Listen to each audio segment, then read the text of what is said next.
Hello guys! Welcome back po ulit dito sa ating YouTube channel. Guys, nakakalungkot po ang i-share ko sa inyo, no? Tayo ay nagtutorial pero nagkaroon tayo ng payout account is restricted from monetizing. So, nagkaroon tayo nito kanina guys and nag-upload ako ng ID to verify. Nag-verify din ako ng aking profile. Sad to say, ganito pa rin yung na-receive natin after. So, ano nga ba yung mga dapat natin tandaan? Paano muna ito may iwasan? Number 2, ano yung solusyon na gagawin natin? So, stay tuned, panoorin nyo to. Baka po meron kayong kakilala na nagkaroon ng similar restrictions or ganitong update. Hindi natin malaman kung ito ay possible glitch lamang or baka bukas wala na ito or sa mga susunod na araw. So, yan yung aabangan natin. So, ngayon, dahil daw ito sa unusual activity. So, ang iniisip ko nga guys, dahil nag-meta-verified ako at yung isa kong account is na-recover ko. So, yun yung isa kong hinala talaga na bawal talaga tayo magkaroon ng dalawang Facebook account na same ng details na ginagamit. So, yun yung isang reason na siguro or dahilan ko or reason kung bakit nagkaroon ng unusual. Dahil meron existing isa pang persona or account na similar yung details, pati yung bank na nilink ko dun sa isa kong profile. Profile yun guys So, ang iniisip kong gawin is i-deactivate yung isa para ito yung ma-retain. So, siguro sa mga susunod na araw yun. And ano yung dapat natin gawin dito? Unang-una, syempre, nagpa-meta-verified na ako. Ayan. So, may expected tayo guys na earnings na $200 or $250. So, possible, hindi natin ito makukuha this month. Makuhold to. So, madadagdag to sa susunod na buwan if ever maayos na yung account ko. And then, next is monetization. Sa monetization, guys, wala naman problem. Monetize pa din siya. Ayan sa ads on Reels. Wala siyang restrictions dito or kulay red or yellow. So, check. Walang problem. So, iniisip ko talaga glitch kasi usually kapag nagkaroon ng unusual activity, tigil na din yung monetization tools. So, wala naman siya. So, possible, ano lang to, something error or bug sa Facebook. So, comment naman dyan sa may comment section kung similar kayo ng nangyari ngayong araw sa account nyo. And then, of course, nag-meta-verified tayo. Ayan. So, kailangan natin mag-meta-verified kasi nga, hindi tayo makaka-direct sa support para i-handle itong ganitong, siguro, for me, major issue na ito kasi nag-worry ko kanina yung reply nila na wala na daw silang magagawa, something na ganon. So, papakita ko muna sa inyo. Bali, nag-appeal ako kanina sa support. Ayan, nakailang appeal na ako. So, kinukulit ko talaga sila. Alam nyo naman, di ba, hindi naman same support specialist yung mahawak ng mga ticket or ng mga cases sa payout or sa other problem dito kay Facebook. So, iba-ibang tao yan. Iba-ibang call center. So, I mean, iba-ibang yung nagre-receive ng issue natin or support cases. So, yung una kong sinend, guys, ayan. So, March, kahapon. Ayan, kahapon. Ayan, nag-send ako ng appeal. And then yung kanina, mamaya balikan natin yan.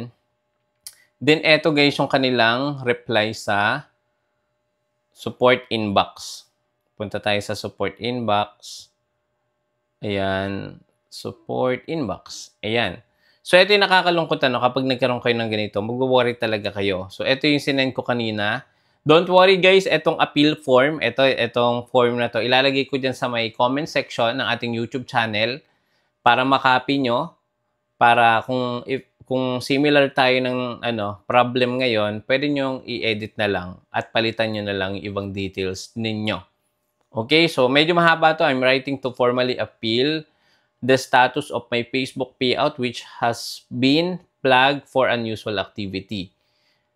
So yan, medyo mahaba ito. So kalakip nito, nag-provide din ako ng mga supporting documents like valid ID, proof of residence or billing, additional verifications, documents na kailangan nila. So yun. And ang sinabi nila sa ating issue, naku, nawala na yung reply. Nawala na. Wait lang, ito atang isa. Ayan, ito. Today, 7:23 a.m. Sabi dito, due to unusual activity, your account was put on hold. We regret to inform you that your account failed the betting process and hence will continue to be on hold. So, totally po ma-hold lahat ng payout or recurring payout or pati na rin yung incoming payout. We understand that this may be disappointing news, but we take the integrity of our platform very seriously to ensure a safe and respectful environment for all users. Ayan. Unfortunately, we are unable to take further actions regarding this matter. We apologize for any inconvenience caused by this issue. So, sabi niya, ang nag-reply na support dito is si Kabya SM. Yan yung payment support specialist na nag-handle nitong ating problem. So, makulit ako at nag-message po ulit ako kanina sa support, no? Sinendan tayo ng link. Ito yung isi-share ko sa inyo. Again, kung kayo is meta-verified, kulitin yung support. Yun lang yung magagawa natin para bumalik sa normal yung ating monetization. Again, wala akong issue sa monetization. Ano yan? Ayan, your profile is earning money. So, wala tayong problem sa violation. Talagang nagkaroon lang ng unusual activity. Okay. Paano natin kukontakin yung support? Kung kayo ay naka-meta-verified, i-click nyo lang po itong support sa may gilid. Then, click nyo po itong connect with support. Then, get help with something else. Kasi, hindi naman payout issue yung problem natin. Ang problem natin is yung sa payment issue or restricted. So, yun. Ito yung ating contact info. Andyan yung ating number, email address.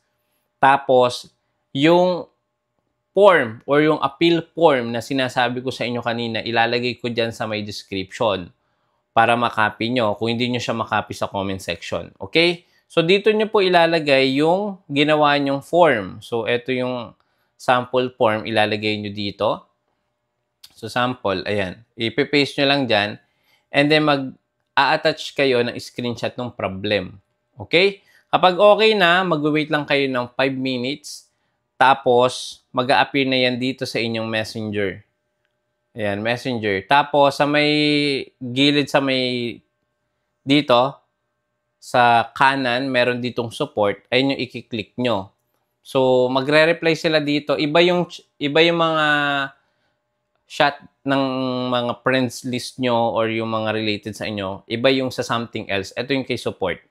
So, ngayon, kinausap ko kanina yung support team. Ayan. Meron siya sa aking pinapasa. Iba-iba talaga yung kumakausap sa atin. Kaya iba-iba yung sagot nila. Okay? Kaya different din yung approach ng support. So, ngayon, dahil makulit ako, nag-request ulit ako ng review. So, sabi ko, how to remove this unusual activity. Ayan. So, pinasa ko screenshot. And then, eto nga yung form na yon, kinopy ko yan, copy.